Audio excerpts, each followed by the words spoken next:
Finally, around 100 sperms manage to reach the egg. Yet the race is not yet over, because only one sperm will be allowed inside the egg. So another race begins. There is one particularly important obstacle confronting the sperms. This is a hard protective layer surrounding the egg, which kills off any unwanted microorganisms that may approach it. It is also extremely difficult to penetrate. In order to overcome this obstacle, special systems again are created in the sperm. Underneath the armor in the sperm's head, it houses secret weapons, which it has so far concealed. These are tiny dissolving enzyme sacs. These little sacs make a hole in the protective layer by dissolving it, and the sperms can then enter this layer. While the sperm is moving ahead inside the layer, the armor at the end gets worn away, eventually falling apart.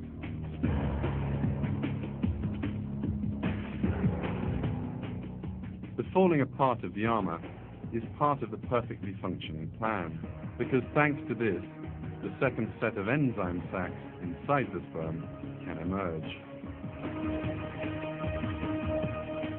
These enable the sperm to overcome the last obstacle facing it, in other words, the piercing of the eggshell.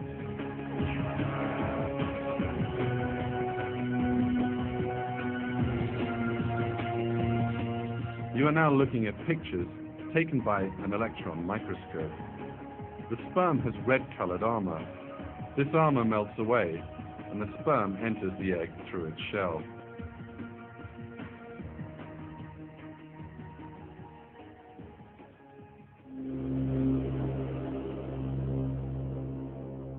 Flawless conception in the coming together of sperm and egg does not end here.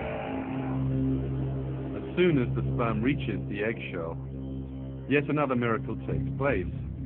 The sperm suddenly abandons the tail, which has brought it all this way. This is essential, because if the sperm did not do so, the tail, which is constantly in motion, would enter the egg cell and destroy it.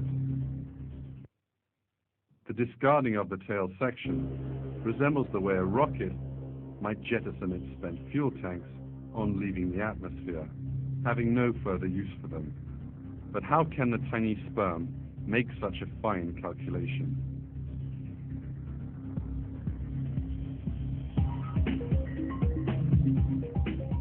In order for the sperm to be able to make this calculation, it has to know that it has come to the end of its journey, and therefore has no further need for its tail.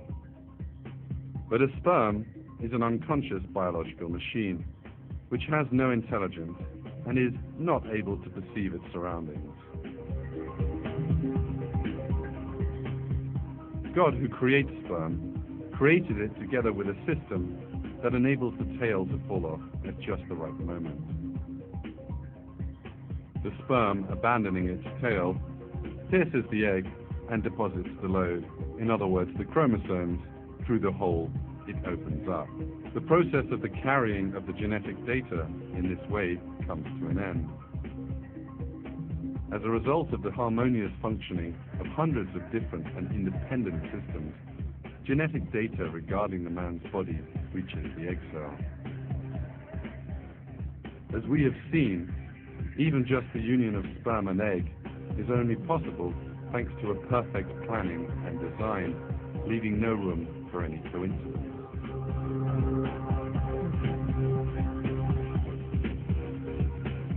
Even if people are not aware of it, the intelligence and planning seen in every part of these events are clear proofs that human beings are created by God.